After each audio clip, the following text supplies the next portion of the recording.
ભાઈ તારું રિઝલ્ટ શું આવ્યું હે? રિઝલ્ટ નું તો હવે મોટા ભાઈ તમે પછી કરજો. હમણાં સરકારે અનાઉન્સમેન્ટ કર્યું. શું અનાઉન્સમેન્ટ કર્યું છે? અમે જે વિડીયો ક્રિએશન કરી ને હા, એ બધું લીગલ થઈ ગયું. હવે લીગલ થઈ ગયું એટલે? લીગલ થઈ ગયું એટલે હવે અમે એને એઝ અ પ્રોફેશન કરી શકશું. અમે કરિયર તરીકે. કરિયર તરીકે? કરિયર. તું ભાઈ આ યુટ્યુબ ને ઇન્સ્ટાના ડખામાં પડમાં બરોબર પૈસા કમાવાનું કંઈક વિચાર. આ તને કંઈ કામ નહીં આવે. પણ પૈસા અહીંથી ને જ આવશે મોટા ભાઈ. પૈસા યાર કેવી રીતે આવે? વાયરલ થાય પૈસા આવે યુટ્યુબમાં ને એમાં. ક્યાં પહોંચ્યો તું આમાં? અત્યારે તો હજી એમાં તો 5000 જ સબસ્ક્રાઈબર થયા છે. તો 5000 તને કોણ કામ દેતો તું તને આમાં? આ યુટ્યુબ ઇન્સ્ટા બધું બેકાર કહેવાય. આ કોન્ટેન્ટ ક્રિએટરની તું ઘરમાં છાનમાનો કામે ચડી જા અને રિઝલ્ટ હું આવ્યું એ બોલ ને આમાં ફોનમાં ઓનલાઈન જોઈને બોલ લી. અરે એ ઓનલાઈન તો પછી જોઈ લઈ. ઓનલાઈન પહેલા ઇન્સ્ટાગ્રામમાં જો મારે 1 લાખ ફોલોવર થવા આવ્યા. હમણાં કે 5000 ને હવે કે 1 લાખ? એ યુટ્યુબમાં 5000.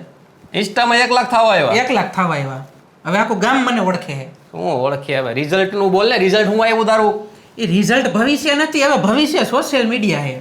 સોશિયલ મીડિયા હે ને તારું? આ કોક દિન ઉડી ગયું ને તારું આઈડી તો તું કરી હું લઈ પછી? હાલી નીકળો. હા, સાંભળતો નથી કઈ વાત. ભાઈ તમારી વાત તો સાચી. હાલો ને રિઝલ્ટ બતાડો. હાલો હેઠે. હેઠે ક્યાં બતાવું તારે અહીંયા? અરે બેગ મારું આ પડ્યું છે. હા